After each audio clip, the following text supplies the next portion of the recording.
ایک طرح کا غم اور رنج رہتا تھا، اور وہ بھی اس درجے کا رنج و غم کے حق تعالیٰ کی طرف سے بار بار آیتیں نازل ہوئی کہ آپ غمگین نہ ہو۔ اللہ تعالیٰ نے آپ کو تسلی دی کہ ان کی شرارتوں سے یہ نہ ہو، ان کی نافرمانیوں سے آپ ایمان نہ لانے کی وجہ سے غمگین نہ ہو۔ اللہ تعالیٰ نے تسلی نبی صلی اللہ علیہ وسلم کو دی ہے۔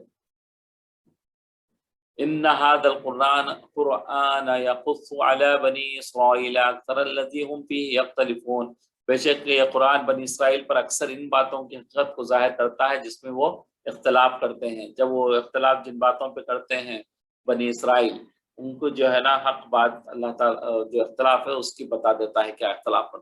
وَإِنَّهُ لَهُدًى وَرَحْمَةٌ لِّلْمُؤْمِنِينَ، اور بالیقین وہ ایمانداروں کے لیے خاص ہدایت ہے قرآن میں، خاص رحمت ہے قرآن میں۔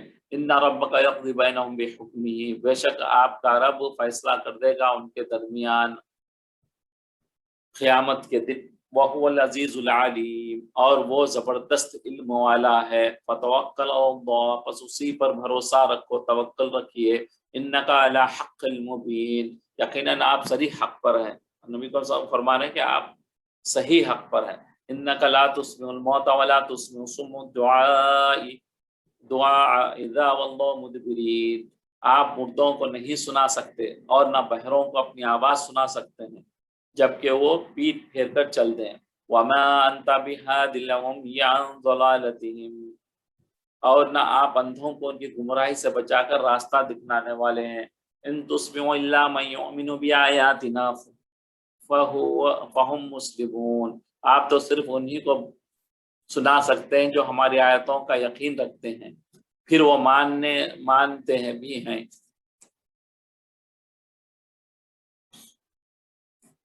وَإِذَا وَقَعَ الْقَوْلُ عَلَيْهِمْ أَخْرَجْنَا لَهُمْ دَابَّةً مِّنَ الْأَرْضِ تُكَلِّمُهُمْ أَنَّ النَّاسَ كَانُوا بِآيَاتِنَا لَا يُوقِنُونَ،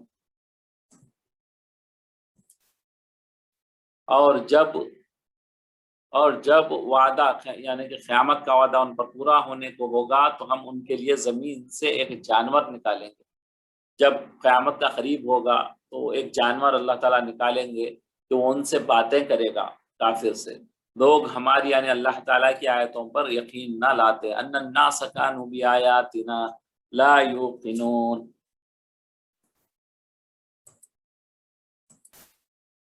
اہل کتاب نے اللہ کی ذات و صفات کے متعلق بہت غلط عقائد قائم کرے تھے۔ اہل کتاب یعنی کرسچن اور جوز جو ہے، اللہ تعالیٰ کی جو ذات کی صفات ہیں عقائد قائم کر لیے تھے جن کی اصلاح قرآن پاک نے کی۔ ملائکہ اور انبیاء کے متعلق زنا کاری، استغفر اللہ العظیم،